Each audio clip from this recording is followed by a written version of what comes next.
દર્શક મિત્રો, સતી ન્યૂઝમાં હું ધાર્મી જાવ્યા આપ સૌનું હાર્દિક સ્વાગત કરું છું। નજર કરીએ આજના મુખ્ય સમાચારો પર। ગુજરાતના કોમી વૈમનસ્ય ફેલાવનાર તત્વો સામે કાયદાકીય પગલાં લેવા માટે આવેદનપત્ર। દારૂલ ઉલૂમ સઆદતે દારેન માદ્રસા વલસાડ દ્વારા કલેક્ટરને આવેદનપત્ર કપાયું।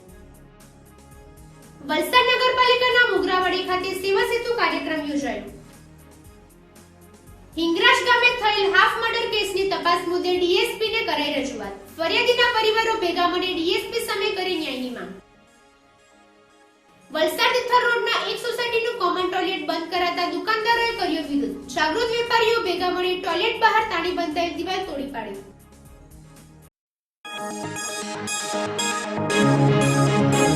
હવે સમાચારો વિસ્તારથી। ગુજરાત રાજ્યમાં અને સમગ્ર દેશમાં આપણા બંધારણે આપેલા બિનસાંપ્રદાયિક વિચારધારાને લઈને તમામ ધર્મો અને સંપ્રદાય તેમને મળેલ બંધારણીય અધિકાર પોતપોતાના ધર્મ ઉપર અને ધર્મના સિદ્ધાંતો ઉપર શાંતિપ્રિય નાગરિક તરીકે ચલાવતા આવ્યા છે, જેમાં ઇસ્લામ ધર્મ ભારતના બંધારણ અને આઝાદીની ચળવળમાં હંમેશા સાથે રહ્યું છે। દરેક પ્રકારના બલિદાન આપવા ઇસ્લામ ધર્મના નાગરિકો હંમેશા ભારત દેશ સાથે તૈયાર છે। આજની તારીખમાં દારૂલ ઉલૂમ સઆદતે દારેન માદ્રસા સહિત દેશની તમામ માદ્રસામાં ઇસ્લામ ધર્મને માન્યતા આપી દેશના વિકાસ અને ભાઈચારાની દ્રષ્ટિએ જોઈ દેશના માનવીય પૃષ્ઠભૂમિ તૈયાર કરવામાં ખૂબ જ પવિત્ર કરવા હાથ ધર્યા છે। આમ દેશની તમામ માદ્રસાઓની કાર્યશૈલી અને તેના ઇતિહાસથી ભારતના કોઈ નાગરિક ભાગ્યે જ અજાણ હશે, છતાં સંજોગોમાં અને દેશ વિરોધી અને આતંકવાદી વિચારો ધરાવતી વ્યક્તિઓ મારફતે મદ્રસાઓની સામે દેશ વિરોધી ઝેરી અપ્રચાર કરી મદ્રસાને બદનામ કરી ઇસ્લામ ધર્મને બદનામ કરવાનું ષડયંત્ર ચાલી રહ્યું છે। ત્યારે ગુજરાતના કોમી વૈમનસ્ય ફેલાવનાર તત્વો સામે કડકમાં કડક પગલાં લેવાય અને દેશના કોઈ પણ ઇસ્લામ ધર્મ આવા અધર્મીઓને સાથ આપશે નહીં। સાથે તાજેતરમાં ગુજરાતના ભૂતપૂર્વ અધિકારી જે બનાવટી એકાઉન્ટરના મુખ્ય આરોપી ડીજી મંજારાના નામના વ્યક્તિ મદ્રસા બહાર દેશ વિરોધી જાહેર સભા યોજી ગુજરાતની અને ભારતની સૌથી મોટી શૈક્ષણિક કડી જેના મારફતે લાખો વિદ્યાર્થીઓ અને ભારતના નાગરિકો શિક્ષણ પ્રાપ્ત કરી રહ્યા છે તેને પોતાના અંગત સ્વાર્થ અને અંગત વેરને લઈ નિશાન બનાવેલ છે। ત્યારે ગુજરાત સરકારને અને વલસાડ કલેક્ટરને દારૂલ ઉલૂમ સઆદતે દારેન માદ્રસા અને જિલ્લાના તમામ ઇસ્લામ ધર્મના ધર્મપ્રેમી નાગરિકોએ ભેગા મળી આવા તત્વો વિધર્મ વિરુદ્ધ કાયદાકીય પગલાં ભરી દેશની અંદર કોમી રમખાણ ફેલાવનાર તત્વોને બાનમાં લે તેવી માંગ સાથે કલેક્ટરને આવેદનપત્ર પાઠવ્યું હતું। आज कार्यक्रम यह था कि वंजारा साहब ने जो भी बातें कही है, बेहुदा कलिमात कहे हैं, तो उसके अगेंस्ट में हमने आवेदन पत्र दिया है और हमारी ये मांगनी है कि उन पे सख्त से सख्त कार्रवाई की जाए और उनको जेल में से आए हैं और जो इल्ज़ाम है उनके ऊपर एनकाउंटर का, उनकी अगर आप सीडी और वीडियो क्लिप देखेंगे, आप यूट्यूब पे देखेंगे, तो ये साबित होता है कि उनकी मानसिकता ही ऐसी है कि इन्होंने निर्दोषों की हत्या कर दी है। एनकाउंटर के नाम पे निर्दोषों की हत्या की है, ये इनके वीडियो क्लिप से मालूम होता है। अगर यही चीज अदालत में पेश की जाए तो मैं समझता हूं उनको फांसी हो सकती है। और વલસાડ નગરપાલિકાના મોગરાવાડી ઝોન કચેરી ખાતે વોર્ડ નંબર 7, 8, 9 ના રહીશો માટે સેવા સેતુ કાર્યક્રમ રાખવામાં આવ્યો હતો, જેમાં મોટી સંખ્યામાં લોકોએ આ યોજનાનો લાભ લીધો હતો। આ કાર્યક્રમમાં વલસાડ નગરપાલિકાના પ્રમુખ અને અધિકારીઓ ઉપસ્થિત રહ્યા હતા। રાજ્યના વહીવટમાં પારદર્શિતા વધે તેમજ પ્રજાની વ્યક્તિલક્ષી રજૂઆતોના ઉકેલની ઝડપ વધે તે માટે નગરપાલિકા કક્ષાએ સેવા સેતુ કાર્યક્રમ યોજવામાં આવી રહ્યો છે। વ્યક્તિગત લગી રજૂઆતોના નિકાલ માટે પ્રાંત અધિકારીના અધ્યક્ષતામાં 5 કાર્યક્રમોનું આયોજન કરવામાં આવ્યું છે, જેમાં હાલના તબક્કે વલસાડ નગરપાલિકાના વોર્ડ નંબર 7, 8 અને 9 માં મોગરાવાડી ઝોન કચેરી ખાતે આજ રોજ સવારે 9 વાગ્યાથી આ કાર્યક્રમ શરૂ કરવામાં આવ્યો હતો।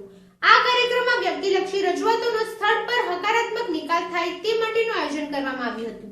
આ વોર્ડના રહીશો માટે સેવા સેતુ કાર્યક્રમમાં નાગરિકોની રજૂઆતો, આવક જાતિ ત્રિમિલિપર, ડોમિસાઇલ પ્રમાણપત્રને લગતા દાખલાઓ, રેશન કાર્ડ, આધાર કાર્ડની અરજી, મા અમૃતમ યોજના તથા વાત્સલ્ય કાર્ડમાં લાભાર્થીઓની નોંધણી અંગેના કાર્ડ ઇસ્યુ કરવા, વીજળીને લગતા પ્રશ્નો, મ્યુનિસિપલ સેવાને લગતી રજૂઆતો જેમ કે પ્રોપર્ટી ટેક્સ, ગુમાસ્ત ધારા, જન્મ મરણના દાખલા, વિધવા અને વૃદ્ધ નિરાધાર સહાય, વરિષ્ઠ નાગરિકતા પ્રમાણપત્ર સહિતની અરજીઓ નાગરિકતા દ્વારા રજૂ કરવામાં આવી। આ તમામ લાભો સ્થળ પર જ નાગરિકોને આપી અને અરજીઓનો યોગ્ય નિકાલ થાય તે માટેનું આયોજન કરવામાં આવ્યું હતું। આ કાર્યક્રમમાં સોનલબેન સોલંકી, પ્રાંત અધિકારી ક્ષિપા, મામલતદાર ખલાસી સહિત મોટી સંખ્યામાં પાલિકાના અધિકારી અને કર્મચારીઓ ઉપસ્થિત રહ્યા હતા। નમસ્કાર. આજ રોજ સરકારશ્રીની યોજના સેવા સેતુ કાર્યક્રમ અંતર્ગત શહેરી વિસ્તારના આ કાર્યક્રમમાં જિલ્લા વહીવટીતંત્ર અને ટીમ નગરપાલિકા તેમજ અહીંના લાભાર્થી વોર્ડ નંબર 7, 8 અને 9નો જે સેવા સેતુ કાર્યક્રમ છે એ મોગરાવાડી ઝોન ઓફિસ પર યોજાયો અને જે મોટે ભાગે સિવિક સેન્ટર વલસાડ દ્વારા શહેરી વિસ્તારોના દરેક લાભાર્થીઓના કામો રેગ્યુલર થતા હોય છે, પરંતુ કોઈ કારણસર કોઈના કામો અટવાયેલા ગૂંચવાયેલા હોય તો સરકારશ્રીની આ સંવેદનશીલ યોજનાને અમે આવકારી અને પ્રજાજનોએ પણ ખૂબ સાથ સહકાર આપ્યો છે અને ખૂબ જ શાંતિથી સારા વાતાવરણમાં પ્રજાજનો ઉત્સાહભેર ભાગ લઈ રહ્યા છે.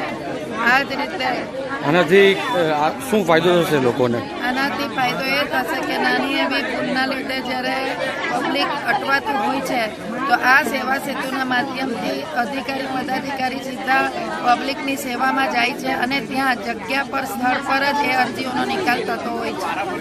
આના કારણે લાભાર્થીઓનો પણ સમય વધતો હોય છે અને કામ કરવાની ગતિ વધતી હોય છે. સરકારના અભિગમને આપણે બિરદાવવો જરૂરી છે. વલસાડના બદેલી જગલાલા હિંગરાજ ગામે ગત 2 દિવસ અગાઉ મોડી રાત્રે લગ્ન પ્રસંગે નાચવા મુદ્દે થયેલ બબાલ મુદ્દે ફરિયાદીના પરિવારો સાથે તેમના સંબંધિતો ભેગા મળી ડીએસપીને લેખિત રજૂઆત કરી ન્યાયની માંગ કરી હતી.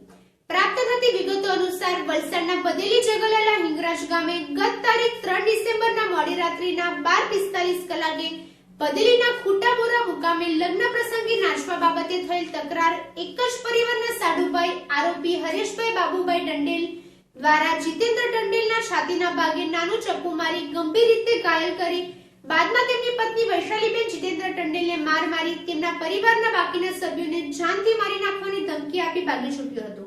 જે બનાવમાં ઘાયલ જીતેન્દ્ર ટંડેલને 108 મારફતે વલસાડની ડોક્ટર હાઉસ હોસ્પિટલમાં સારવાર અપાઈ રહી છે. તેમણે વલસાડ રૂરલ પોલીસ મથકમાં ફરિયાદ નોંધાવી હતી, જે તપાસમાં રૂરલ પોલીસની ટીમે આરોપી હરેશ ટંડેલને પકડી પડ્યો હતો. બાદમાં તેને જામીન પર મુક્ત કરવા માટે નામદાર કોર્ટમાં અરજી કરી હતી, જેને ગત રોજ તારીખ 4 ડિસેમ્બરના રોજ મુક્ત કરાયો હતો. બાદમાં ફરી તેને આજરોજ સવારે પોલીસ કરવામાં આવ્યો હતો, ત્યારે ફરિયાદી જીતેન્દ્ર ટંડેલની પત્ની વૈશાલી ટંડેલ દ્વારા આજરોજ ડીએસપી કચેરી પર જઈ પોતાના પરિવારો સાથે લેખિત રજૂઆત કરી ન્યાયની માંગ કરી હતી. વૈશાલીબેનના જણાવ્યા મુજબ જ્યાં સુધી ફરિયાદી પોતે હોસ્પિટલમાં દાખલ હોય અને જીવન મરણ વચ્ચે જીવતો હોય તો કેમ પોલીસ આ દિશામાં તરફ ગંભીર રીતે તપાસ કરતું નથી? કયા કારણસર આરોપીને જામીન પર મુક્ત કરાયા? ત્યારે નામદાર કોર્ટ તરફથી મળેલ હુકમ સ્થગિત કરવામાં આવે અને પોલીસ આ તપાસમાં ગંભીરતા લઈ કાયદેસરના પગલાં ભરી પીડિત પરિવાર ન્યાય અપાવે તેવી માંગ કરી હતી.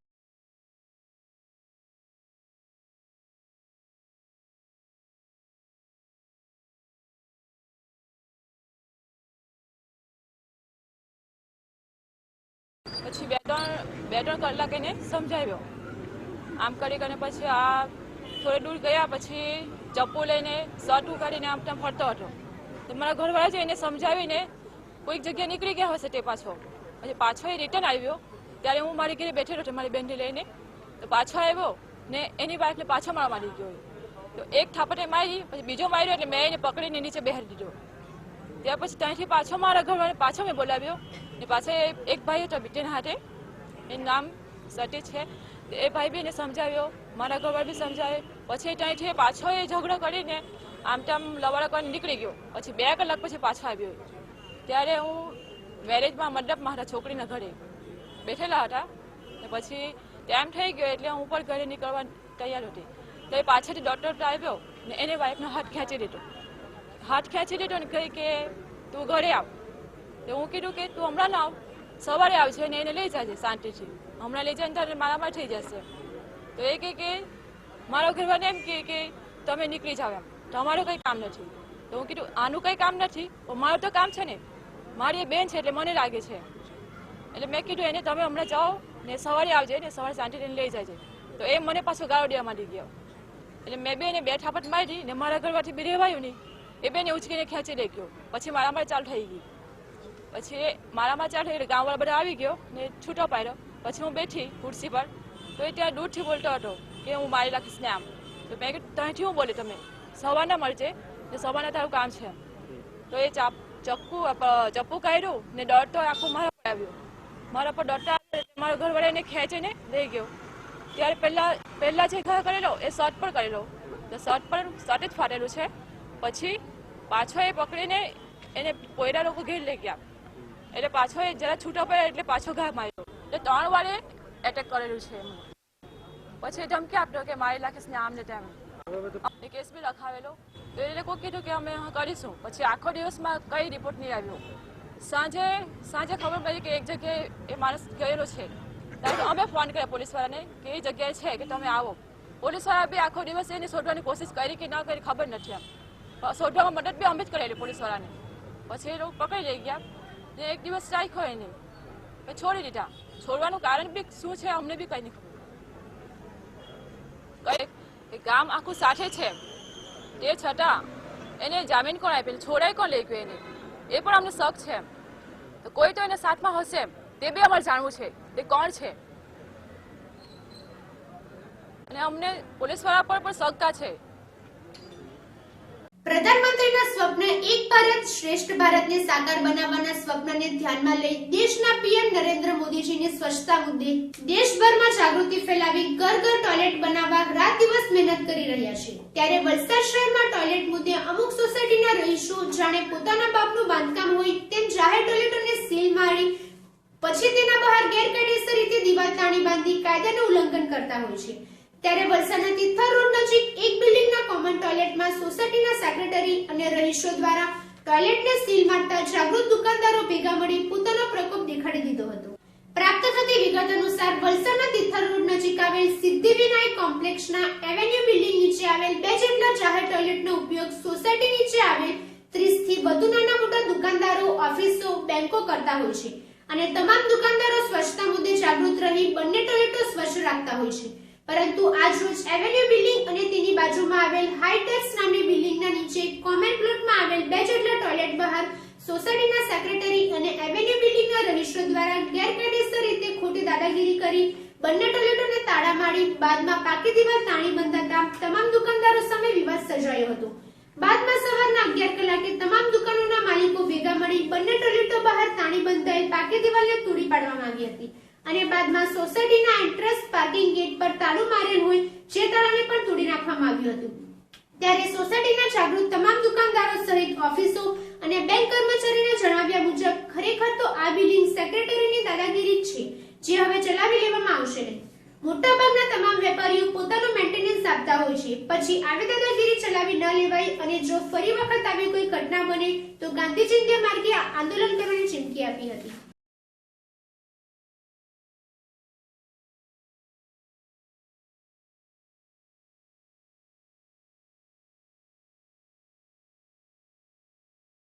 જતા પહેલા ફરી એક નજર આજના મુખ્ય સમાચારો પર. ગુજરાતના કોમી વૈમનસ્ય ફેલાવનાર તત્વો સામે કાયદાકીય પગલાં લેવા માટે આવેદનપત્ર. દારૂલ ઉલૂમ સઆદતે દારેન માદ્રસા વલસાડ દ્વારા કલેક્ટરને આવેદનપત્ર કપાયું. વલસાડ નગરપાલિકાના મોગરાવાડી ખાતે સેવા સેતુ કાર્યક્રમ યોજાયો. હિંગરાજ ગામે થયેલ હાફ મર્ડર કેસની તપાસ મુદ્દે ડીએસપીને કરાઈ રજૂઆત. ફરિયાદીના પરિવારો ભેગા મળી ડીએસપી સામે કરી ન્યાયની માંગ. વલસાડ તિથલ રોડના એક સોસાયટીનું કોમન ટોયલેટ બંધ કરાતા દુકાનદારોએ કર્યો વિરોધ. જાગૃત વેપારીઓ ભેગા મળી ટોયલેટ બહાર તાળી બંધાયેલ દીવાલ તોડી પાડી.